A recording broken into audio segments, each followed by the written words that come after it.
And welcome to Geeksphere TV, where we keep you up to date with everything games, gadgets, and technology. I'm your host, Bradley Borrows, and I'm joined by my two beautiful co-hosts tonight.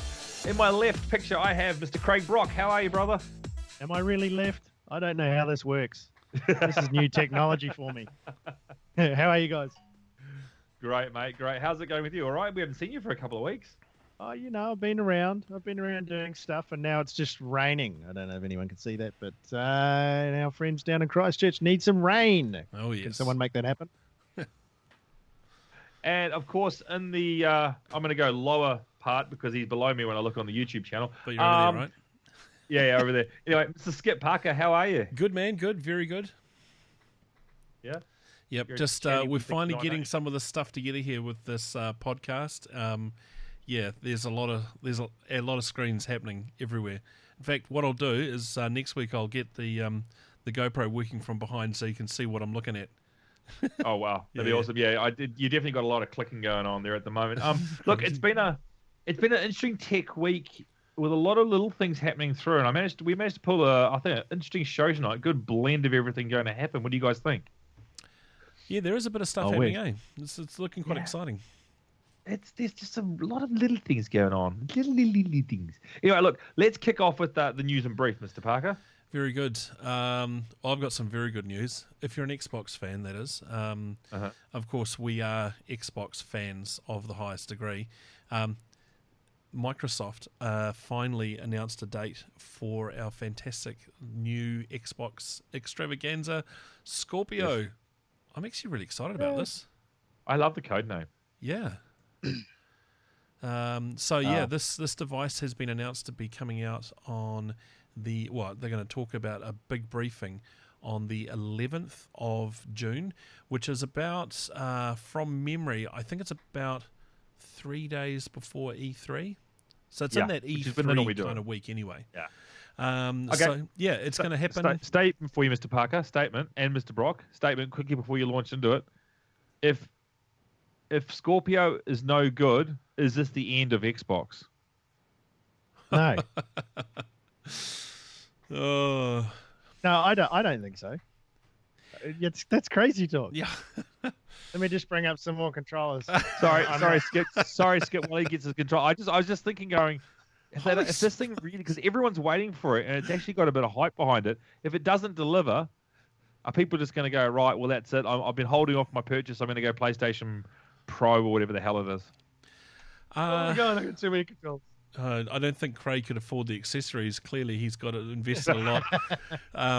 Yeah, it's interesting. I don't know. And do I think that Microsoft are going to stuff this one up? It's their one to lose, really, isn't it? I mean, they've got the jump for the first time in many years on PlayStation here, because Sony have thrown theirs out. Yeah. Yep. They've thrown these out there already and gone, this is what our Pro, etc. looks like. This is our 4K capable thingy. It is Microsoft's to lose right now. So let's face it, if they hit the price point right and they've made the hardware good enough, they're gonna hit it out the park. They will own this. But I'm worried about price point. It's the price point. I mean, I for one would be happy to spend more on a console that had much more power. So hold on, if the console, and we don't know this from any, so we're just speculating here. If it could do HoloLens integration, or actually not HoloLens, if it could do HoloLens or third-party VR like Oculus Rift integration, like it's got the capabilities all ready to go, and you look at a VR-styled PC at the moment goes for, I don't know what, $1,000, $1,500 maybe US. Yep. Are you gonna be prepared to pay $899 for a console? Yeah. Yeah, but we're mad. But it's not just that though. So this is the thing. It's not just the VR capability. So it needs to be able to do VR in a fairly high resolution. So that's just one requirement. Yeah. If you've got the grunt behind it, some good GPU and some good CPU memory, all that bollocks. You can bring out the best games, and you can. It's your media center, which mine is. I use it for all my Plex and Netflix watching. then to me, it's just as I would pay as much as a good PC, a good gaming PC, as I would for this console. But Because, sorry, you go. sorry, because what, and I can hear all my PC, my overlord mates say, just you're giving gonna me great here. To me, it's just the usability of the console without having to do all the updates, without having to do the right drivers, without all of that is automated in the back end. I love that as I'm getting older because I'm getting lazier. I just want to sit down, play a game. I know it's got awesome graphics, and if we get to that price point and the resource point where they can make it almost as good as a PC, like graphics wise, or even as good as for something it'll do sort of 2K or 4K, I'm done. It's got to be 4K HDR for me. It's got to be there. I think Well, they're already HDR, so their but they haven't Slim's got the already. 4K, but they haven't got the True. 4K, right? And they've already released the tech specs on it, saying it's going to have whatever the X number of petaflops, whatever it is. Million terabytes. Yeah, 1 billion. I'm worried about the price. If they come in price competitive, I agree. If they hit what they said they're going to do, that's the thing for me. Gotta deliver. They've got to deliver on what the specs are, because they've got the content. Because all the old Xbox One games are going to run, and Forza and all those, they'll all get upscaled to 4K over time. So they're all going to be great. Think if you get the right power behind the system, what you could do with the OS, and what other services you could tie into that. I mean, I for one think consoles have gone past, oh, my kids are buying them to play games. Yeah. At least in my eyes, they have. So has the market changed from a $500-$600 device in New Zealand to I'm willing to spend $900 on it? Yeah. I think it has. That's actually a really Personally, interesting point. I think it has. Yep. Big call, man. Big call. And my final thing, I'm gonna let Skip talk because I haven't let him talk at all. They've got to be able to deliver this before Christmas. It has to come out in November or something like that. It has to.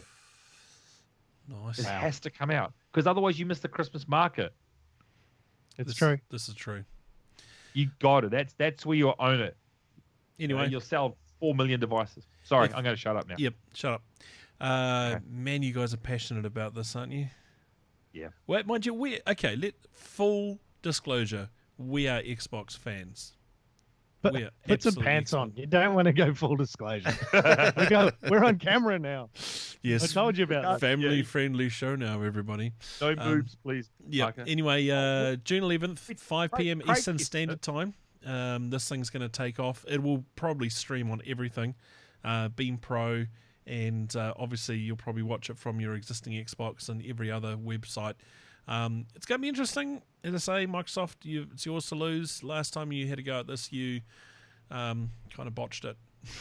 Mr. Bungle. You bungled it up big time. Derpy. So Let's hope it works in submarines. learn from your lessons. Yes, learn from your lessons.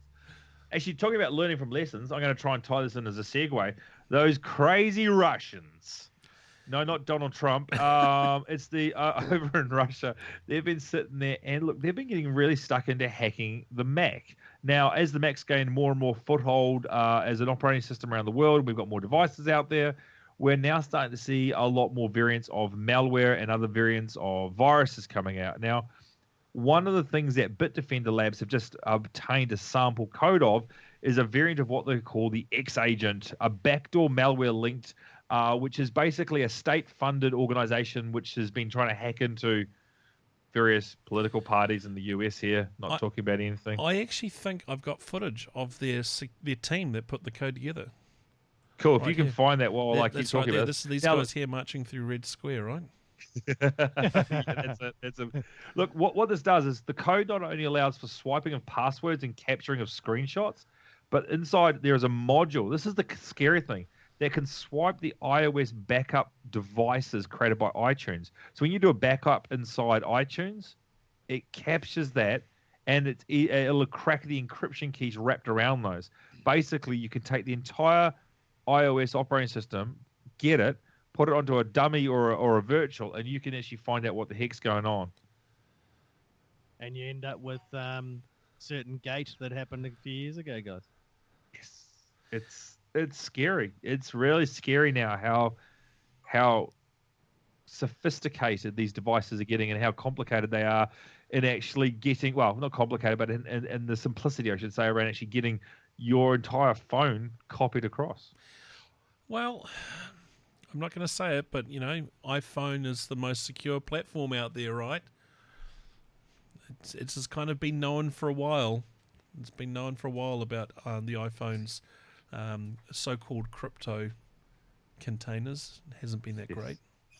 I think I think the most point of it is that it actually exists purely to stop, to erase the device, not protect the data on there. So it's very easy to get access to it once you have access to that data. But it's mostly there because the remote erasing is just deleting that key, so it disappears quickly. So I have the answer, guys. It's easy. Nokia 3310. Yeah. Segway heaven. Wow, that's fantastic. Yeah, it was pretty good. Come on. So World Congress last week. What did they announce? The Nokia 3310, a close relative of the beloved Nokia 2280 that dominated New Zealand's mobile phone scene in the early 2000s. You guys had one. Come on. Yes. I did. Yes. Reportedly will be re-released and an updated version at this month's Mobile World Congress. Is it running Symbiont or not? What are they running on there? If I had a mic, I'd drop it.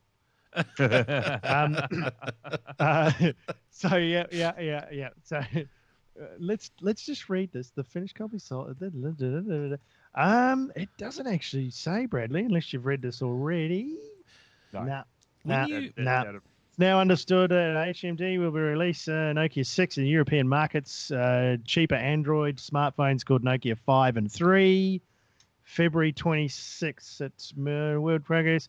Yeah. Smartphones will be joined by an updated versions of the 3310, a candy bar feature phone introduced in 2000. I'm going to pick it running Android. It's got to. I reckon it's got to be running Android. I don't know. I feel like Bradley knows something he's not telling us. No, maybe it's not. Maybe it's Windows Phone. No. You mean Nokia's going to buy Microsoft? No. Yeah. This will be the Android division. Skip's right. This will be the division that went off and did their own stuff and used the Nokia brand. It'll be Android. We have seen simple non-featured phones running Android before on the market space, so I can't see why not. Maybe they've actually been able to do some sort of Symbian emulation within Android, so you can actually take your old Nokia apps. But really, at the end of the day, who cares? Because those apps are gone, right? It's not like you can Centipede or whatever the hell it was got boring after a while. Yep. I'm just looking at the video that the little trailer we showed before. I'm just going back and looking. Actually, I'll throw it up on the screen, and there's a segment there where at the end, I'm just scrolling through it, where the old logo. The old logo comes in play, and that's actually quite full motion. I'm just rolling it back and forth. So it kind of gives me an indication that I reckon it's got some reasonable power behind it. I mean, it looks like looks like a video clip. So I'm wondering if they are actually doing some sort of cut down Android thing. I don't know. $90. $90 New Zealand. Honestly, why wouldn't you? Why wouldn't you? I'd buy one. You've already got one. What are you talking about? No, I'd buy one for my son and then take away a friggin' iPhone. And he drives me nuts. Anyway, that's another story for another day. Another story. Don't get me almost got you set up. It's like me talking about the cartel again. Sky TV did this, Bradley. We haven't talked about them in a long time. Oh, let's talk about them shortly. Shall we? Actually, I've got a segue for that when we get to it. All right. Nice. Okay. Well, let me just put you guys to rest. This podcast is so boring it puts people to sleep.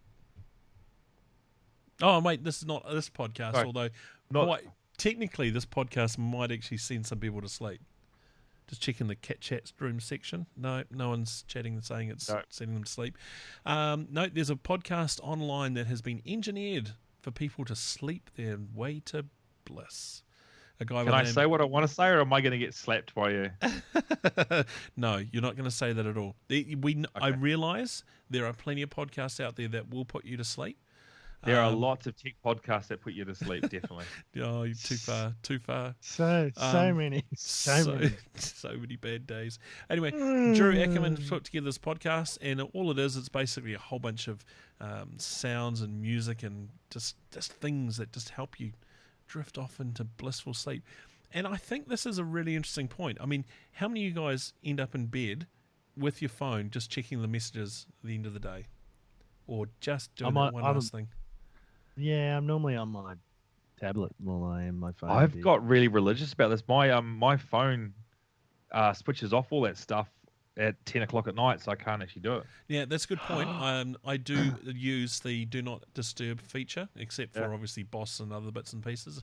But you still use your tablets and phones to talk and catch up, and you're always connected. And the first thing you reach for in the morning before you reach your glasses is off on the phone to check if you've been tweeted or stuff like that. So iPad Mini comes out, boom, there you go. Yeah, I think stuff like this is kind of cool to be able to help you get into that sleep mode, because you do need to have that downtime with screens, because the screen colouring and all sorts of stuff, blue light or red light or what they call it, the blue light side of it starts causing problems with your sleep patterns. Anyway, this podcast is worth having a look. I think we'll post it up on the website, actually. Just put it as a link inside for the show notes for this thing. Yeah, so it's called Bedtime. I think it's called Bedtime. Really? Sleep meditation, fall asleep, bedtime zen. I've been talking about the six I'll try it tonight. Number one was let me get past this video clip here. I'm going to play some of it. In this recording, we'll be using guided meditation. We don't want people to create a deep you can't hear this, of you guys, but relaxation our that will guys allow can you listen to to it. fall into a wonderful, natural sleep. Oh, Therefore, never listen to this recording while driving or doing. So I'm they're feeling saying sleepy. Don't listen to it while you're driving. Yeah, Craig's feeling dopey. But no, that's what I am. Yeah, I mean it's kind of a cool idea, I guess. Helping you drift off to sleep. Does it have like whale farts and stuff going on to make you you go whale farts? I went to sleep to the sound of whales farting. It was bliss. I just imagine someone creating a 30-minute long clip like that, and at the 30-minute mark setting off a siren. Actually, well, that's something our next article would probably do. And I'm going to screw up this guy's name. PewDiePie, whatever, how do you say it, Craig? You're a tween. It's PewDiePie, isn't it? PewDiePie.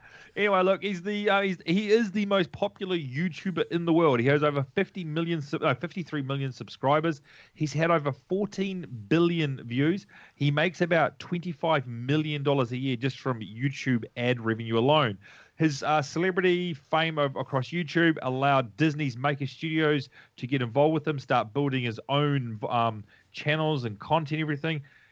But he's a bit of what is he, Swedish or something? He's Swedish. He throws out some really provocative things to get clicks and everything. Like the video we're going to show in a second. The game there is about two penises playing each other. I'm not showing that game. Yeah. Anyway, no. he dared some people to go out and dress up as Nazis and do anti-Semitic stuff just to get clicks. And people went out and did it and posted the videos on his channel. He reposted them. And, of course, with that many billions, we're talking billions.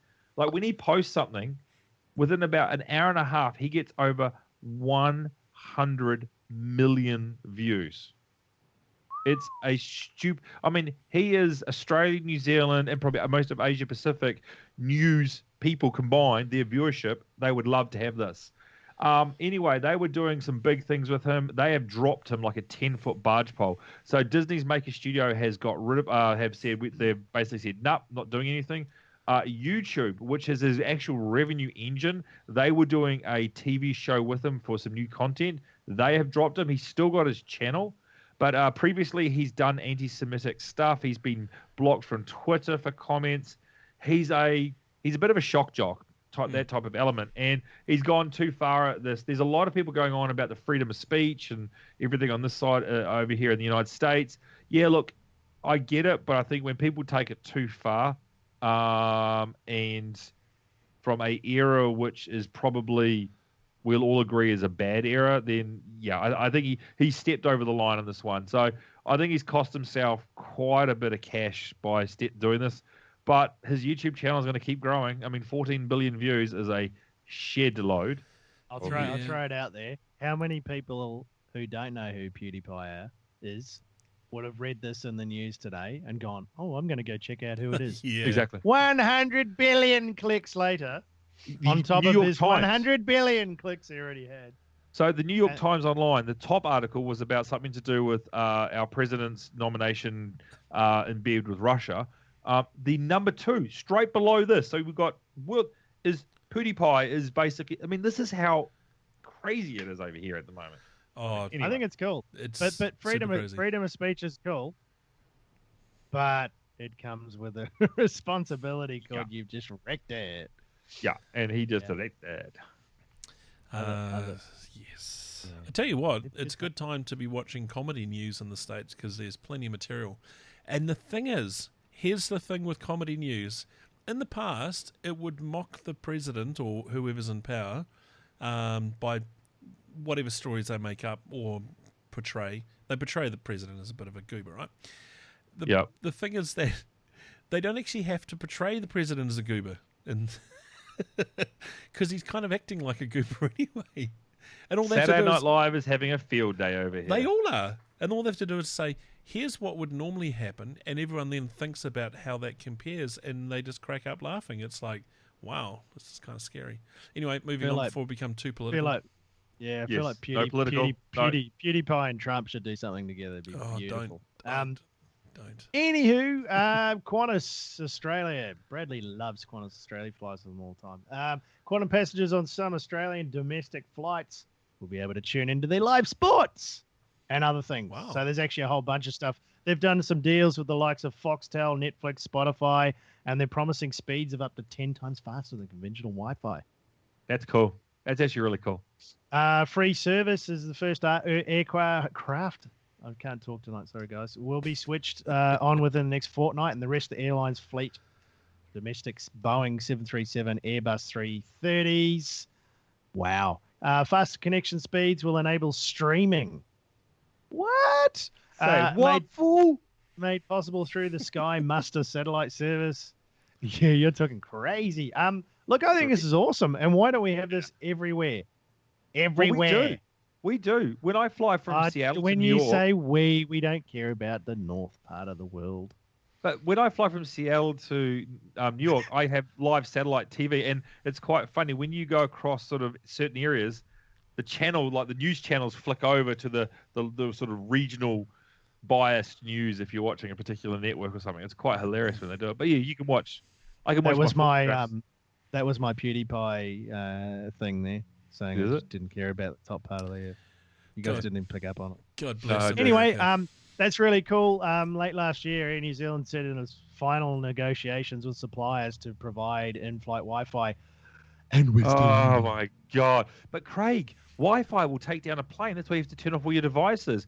Meh. Wrong. It's actually not Wi-Fi. It's other stuff. But we're not allowed to talk about that, are we, Skip? Moving on. Good segue to you. Yes, that's right. Segue, and when I say segue, it literally is just a segue. Hey, you guys had a play with any home automation stuff? Maybe. Yes. Brad has. Yes. He now has. Yes, I'm not going to tell you because you'll come around and hack it. I'm just getting it out now. Hold on. Let me get it out. I just built in my first home automation thing. Bradley, this is a children's show. My Ecobee home automation thermostat, which controls my air conditioning, my heat, everything throughout the house. I've got zones set up. It's my first Apple home automation thing. I can turn up the air conditioning, the whole thing. And I've got zones put in. Well done. You've changed. Yeah. You've changed, Bradley. You used to be What's someone this else. Fahrenheit stuff? Yeah, exactly. I think Fahrenheit's the foolish measurement. Same with that imperial stuff. Anyway, moving on. It's good that you mentioned the that Homekit, which is the Apple stuff, right? Brad, you're well on your way to be out. Oh, look at that information leak. Everyone hack Brad's Homekit. His MAC address is. So, if you are getting into the whole HomeKit scenario like Brad is, you better prepare yourself for a fair amount of coin to go out your door. Yes. Yeah. So, Brenda, if you're listening, Keep an eye on that checkbook. No. Keep an eye on that checkbook. No, we didn't. The starting price, some people are estimating for a HomeKit, and that's to get accessories and a couple of basic things up and running. You're starting to look at $4,000 to get up and mine running. wasn't. Unless you're Brad and you just want to control your thermostat. But we're talking about the Philips Hue type lights arrangement around your house, the light switches on the wall sockets, the proper replacement light switches, obviously. You get your Ecobee thermometer. Sorry, thermostat. Sorry, is it actually controlling anything, or is it just telling you how hot it is?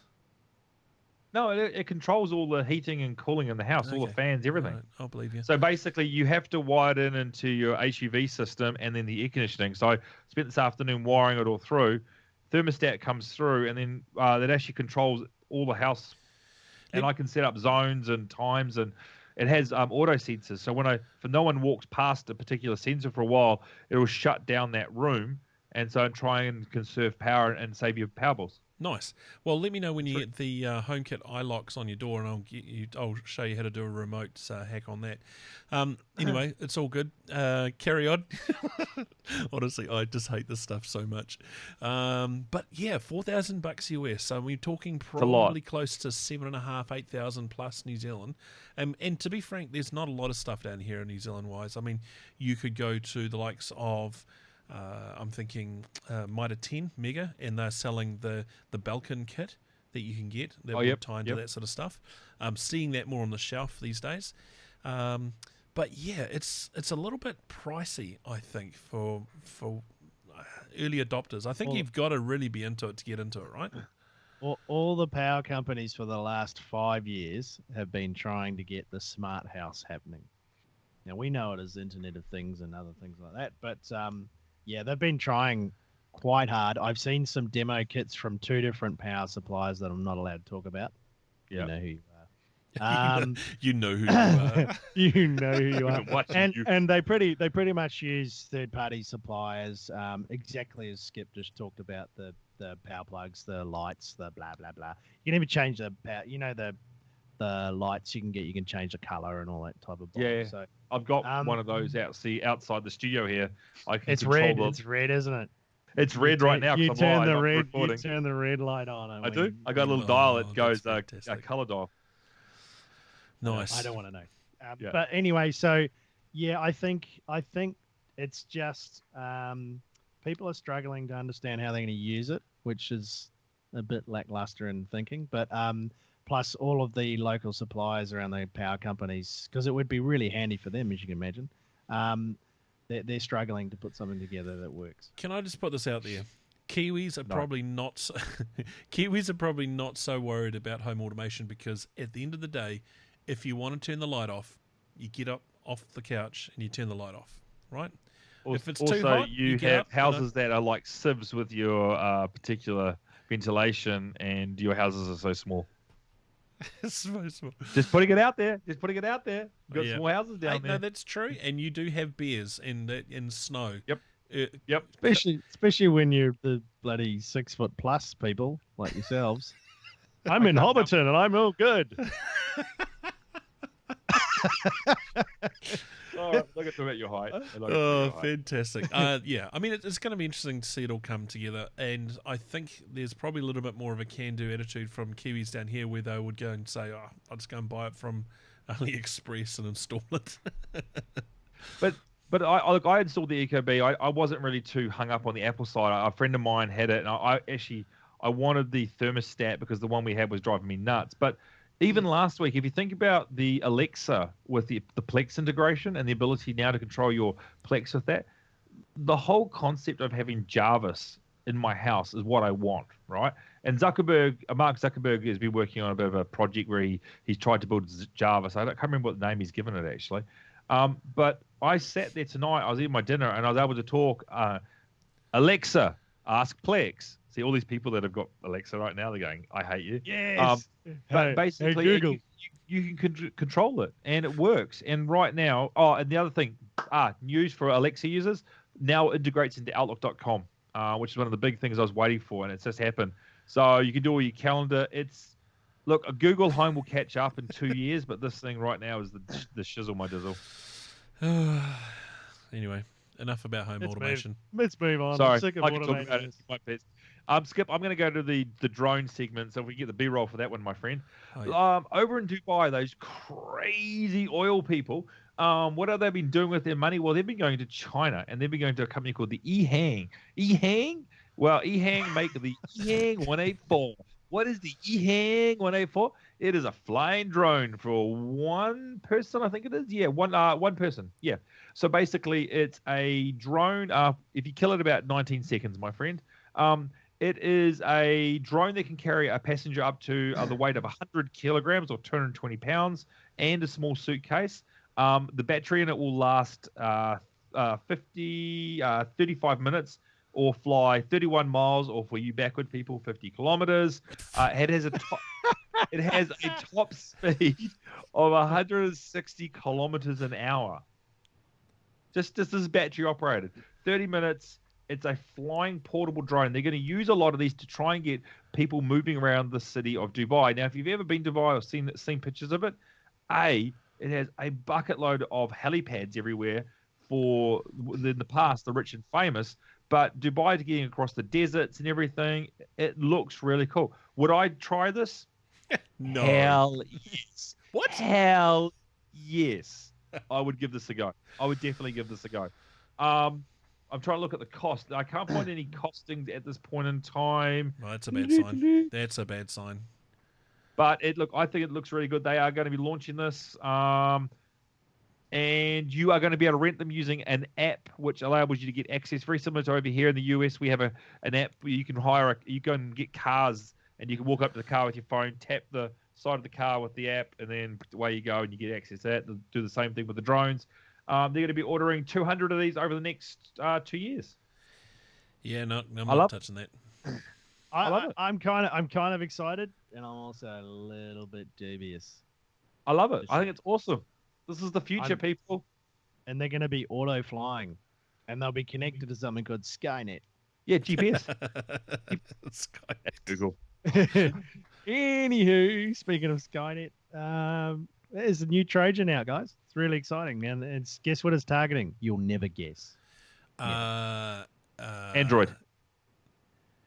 Get that man a doggy bag. Yeah, so Android smartphone. Too easy. It's just Too duping easy. victims into downloading fake security update for, wait for it, Adobe Flash. Flash.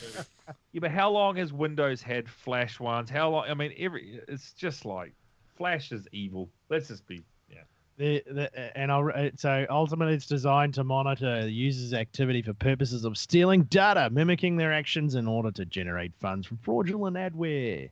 This is a good story. I installed an app that a lot of people use. I had to turn off the security stuff in the settings to put this on my Galaxy S7 Edge. And at which stage, every time I install it, I've reset my phone twice now.